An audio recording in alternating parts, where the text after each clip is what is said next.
Opening tonight, the premiere of what's billed as a uniquely Rochester play, The Summerland, kicking off the third season for the Company Theater downtown at the historic Temple Building Theater. Chicago playwright and Geneseo alum Kate Royal and director Carl Del Buono, our guests here this morning. Glad to have you both here. Now, Kate, I want to start with you as we go back to the 1840s and the Fox sisters.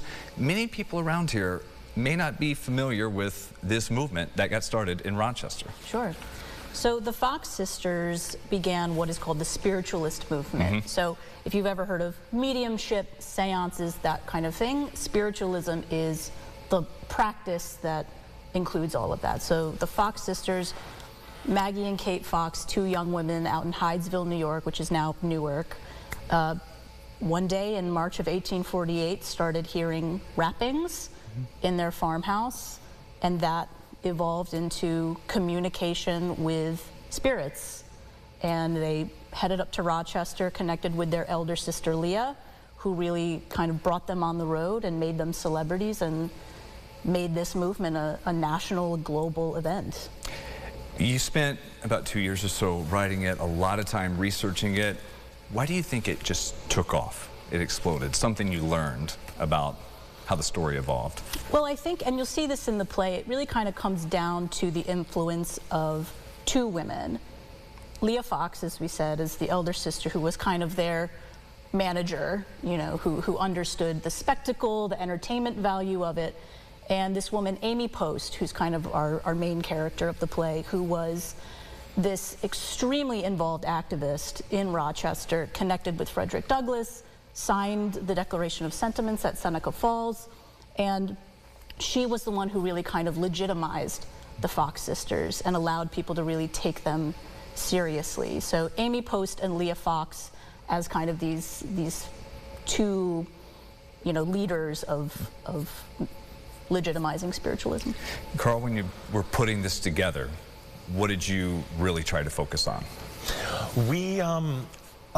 Luckily, we sort of knew that the cast for this existed in Rochester.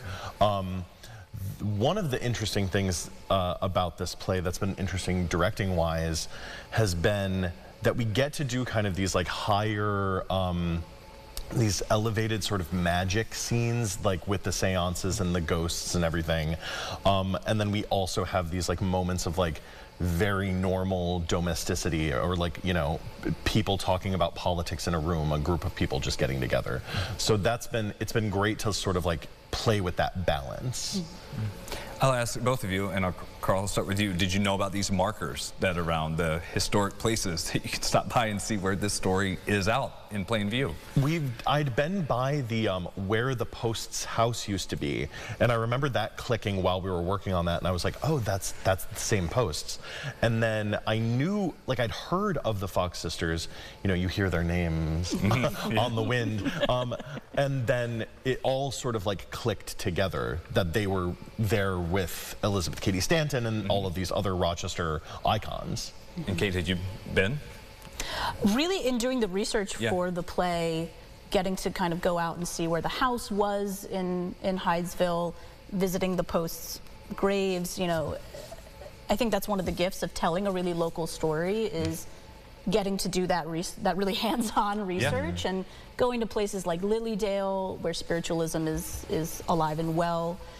It's really added so much texture to this process, and to be performing this play, you know, blocks away from where Corinthian Hall once stood, which is our second weekend, is 175 years since the Fox sisters made their debut. So there's just a lot of really magical kind of coincidences around this. Totally. Yeah. It is wild just to learn about this history that is here and now coming to life on stage. Good luck with the run. Thank you for sharing that again.